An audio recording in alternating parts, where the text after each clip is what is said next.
আসলে আমার কাম শেষ না। মেয়েরা হয়তো মনে করে, মনে কেউ কষ্ট নেবেন না, এই ক্লাস 10 মেট্রিক পাস করছে, ভালো একটা বিয়ের সাথে শেষ না, এখানেও শেষ, এটাও শেষ। যে অভিভাবক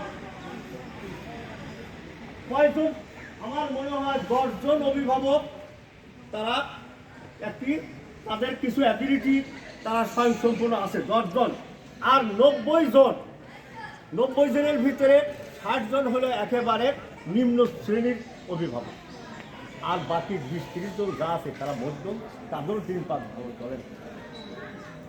এত কষ্ট করে যে ছেলে মেয়েদের এই বিদ্যাপীঠে দিয়ে পাঠিয়েছে, তাদের যদি এই নিয়ম, তাদের কার্যক্রম যদি সিদ্ধি হচ্ছে কিনা তা যদি অভিভাবক কিন্তু আপনারা মনে না করেন, তাহলে কিন্তু আপনারা চেষ্টা করেন। আমি আমার যে একটা কথা বলি, মনে কত কষ্ট নিয়েন না, একটা কথা আমি বলি।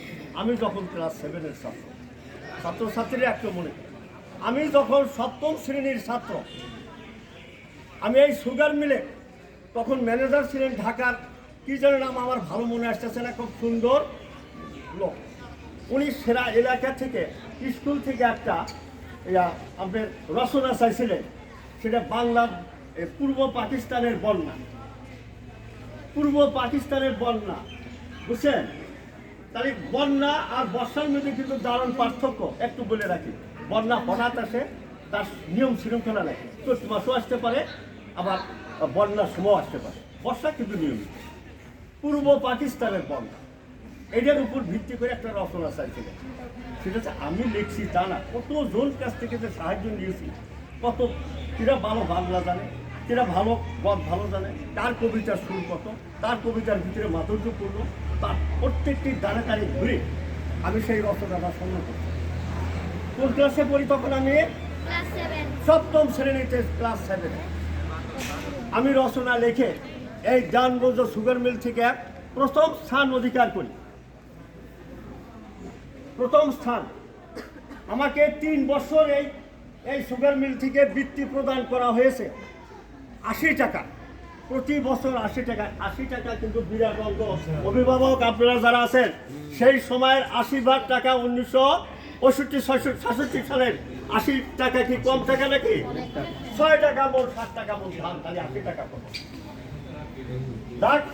পরে আমার এই রচনা পড়ে হয়তো, এটা কিন্তু আমার মন গড়, হয়তো বা পরে ম্যানেজার সাহেব মনে করছিল আমি সেই ছেলের কাছে তার পার্টি লাইভ শুনি। আমার তো আপনার কাজ দেখে যায়, আমি তো তাল পাতার সেবাই, দেখতেছো তো গায়ে কি মাংস আছে, এই জামা খুললে কিন্তু একেবারে কঙ্কাল সার। তারপরও আমি সেখানে দাঁড়িয়ে এই রচনার শুধু আমি তোমাকেও শোনাবো, সেটা রচনাটা আমি পড়ে শুনেছিলাম। শোনানোর পরে ওনার তরফ থেকে আরো 5 টাকা, 85 টাকা হয়ে গেল 3 বছর। এই টাকাটা প্রথম শ্রেণীতে আমার কাজ, এই টাকাটা আমাকে এত উপকার করেছে, তা আবার বলে সেটা আর কি টাকাই উপকার করছে? তোমরা কি বলো তো দেখি, আমার টাকা উপকার করছে? সুনাম, এই যে সারা থানার ভিতরে সুনাম। আমি তোমার সেই ওই রচনাটা একটা শুধু ভূমিকা বলে দেয়, আজও আমার মনে আছে। শুনবা ভূমিকাটা? শুনবা? আচ্ছা শোনো, ঠিক আছে। হঠাৎ গ্রীষ্মে কি রচনা লিখবো?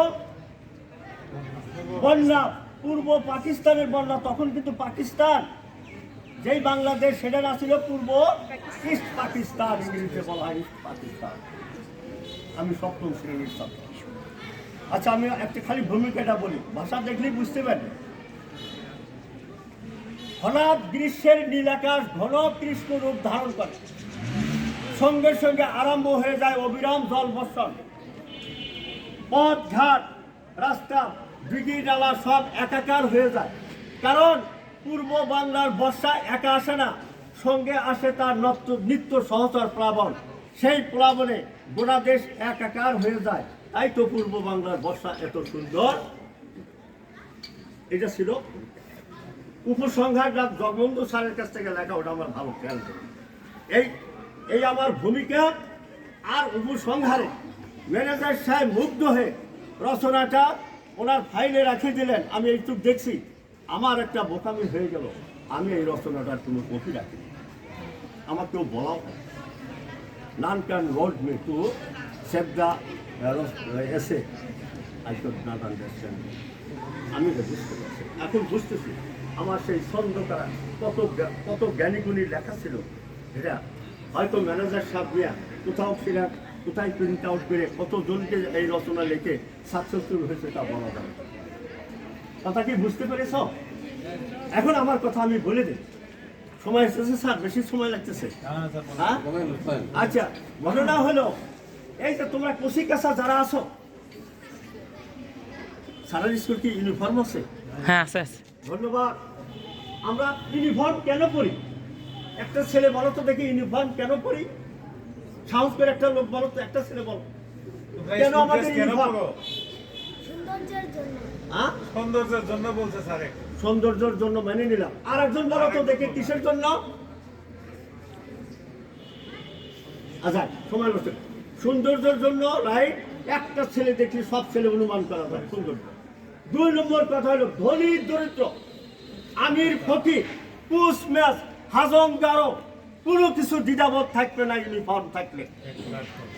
কোথায় জমিদারের ছেলে, কোথায় ফকিরের ছেলে, কোথায় মিস্ত্রির ছেলে, কোথায় সুইপারের ছেলে, যারা প্রতিষ্ঠানে করে সকল দেশে তাদের মন সব কিছু এক হয়ে যাবে, কোনো দ্বিধা সংকট থাকবে না। ঠিক আছে, ইউনিফর্মে ভেঙে দাও। ইউনিফর্ম এত সুন্দর দিক। আমি হাই জার্মান ছাত্র, I was first boy in German high school. আমি জার্মান হাই স্কুলে প্রথম শ্রেণীর ছাত্র ছিলাম। ইউনিফর্ম ছাড়া একদিন ছিলাম, আমাকে হলে ঢুকতে দেওয়া হতো। বৃষ্টি ভিজে গেছিলাম, আর এক বুঝে গেছে তৎক্ষণে ওই কলেজের স্কুল হোস্টেল থেকে এক ছাত্রর পায়জামা পরে এসে আমি ঢুকে, কিন্তু আমাকে ঢুকতে দেওয়া হয়েছিল ইউনিফর্মের পর। তাহলে ইউনিফর্মের দাম কি? আমরা ধনী দরিদ্র কোনো বেকার নাই, সবাই পড়লে সব আমরা এক হতে হবে। বুঝতে পারছি ইউনিফর্মের ঘটনাটা? এখন যদি আমরা লেখাপড়া করে ভালো লাগে, আজকে রেজাল্ট হয়ে যাবে, যে যেমন কর্ম করেছে তেমন ফল ঘোষণা হয়ে যাবে। তোমরা যদি ভালো রেজাল্ট না করো, তোমার গার্জিয়ানকে যদি হাসি মুখ না দিতে পারো, তোমাদের জীবন ব্যর্থ। আর এই যে এত টাকা, কষ্টের টাকা খরচ করে এই যে লেখাপড়া করতেছো, কত জামা কাপড়, কত কিছু তোমাদের, আমরা এতটুকু পাই নাই। হ্যাঁ, আমরা ছেলেদেরকেও এতটুকু দিতে পারিনি। তো তাহলে তোমার জীবনের সংসারের পরিবর্তন কেমন? কি করি নিয়ে ওরাই তোমাকে এনে দিতে পারবে। আর নৈতিক চরিত্র গঠন করতে হবে। নৈতিক চরিত্র গঠন করতে হবে, সুন্দর চরিত্রবান হবা, সুন্দরভাবে লেখাপড়া করবে, আয়ত্ত করবে, যা করবে তা যেন তোমার জীবনে কি হয়ে যায়, এসেট হয়ে যায়, মূল্য তোমার জীবনের মূলধন হয়ে যায়। এইভাবে লেখাপড়া করিয়ে করবে। আমার কথা অনেক বেশি হয়ে যেতেছে, আমি এখন তোমাদের শেষ করে দিচ্ছি। এবং আমার এই কথাটা একটা থাকবে, যারা লেখাপড়া করতেছো, ছাত্রছাত্রী যারাই থাকো, যে পরিবার থেকে এসে থাকো না কেন, মনোযোগ দিয়ে লেখাপড়া করে মানুষ হয়ে যাবে। এটা আমি যেমন এক গরিব ঘটে, আমার বাবা একজন খুদের চাষা ছিলেন, তার সাংসারিক জীবনে খুব একটা না, কোনোবার দেখছি আউল ফাঙ্কা আমার বাবার ভাত হয়নি, খুব কষ্টের ভিতরে জীবনযাপন করছি। হ্যাঁ, আমি এসএসসি পাস করছি, জীবনে কোনদিন প্যান্টের মুখে পাও দেয়নি, পড়া তো দূরের কথা, পাও দেয়নি। কি জানি যদি আবার মেট্রিক পাস করতে না পারি, আমি যদি হাই স্কুলে পাস পাই, আমার চিন্তা ছিল যদি আমি মেট্রিক পাস করতে না পারি, তাহলে তো প্যান্ট পরা মানুষ বলে তুই আবার ম্যান করে বেড়াইছ। ওই শরমে আমি কোনো দিন জীবনে মেট্রিক পাসের আগে প্যান্ট করিনি। আমার কথাটা একটু খেয়াল রেখো, কাপড় চোপড়ের উপর তোমার বিলাসিতা না করে খাতা বেশি করে কিনবে, বই বেশি করে পড়বে। বই কিনে বই পড়ে কেউ দেউলিয়া হয় না। কার লেখা, কার কথা এটা? বই পড়ে বই কিনে কেউ দেউলিয়া হয় না। কার লেখা? প্রমোদ চৌধুরী। নাম শুনছ? প্রমোদ চৌধুরী। বই কিনে বই পড়ে কেউ দেউলিয়া হয় না। বই বেশি করে কিনবে, খাতা বেশি করে কিনবে, লিখবে বেশি, পড়বে বেশি বই, তারই তোমার জীবনের উল্টে। আচ্ছা, আমি আর আমার দীর্ঘায় না করি, আমার এই কথা অনেক কথা বলে গেলাম তোমাদের স্বার্থে। আর তোমরা যদি মনে করতে পারো তাহলে কাজ হবে। আমি এখন শেষ করছি। আসসালামু আলাইকুম।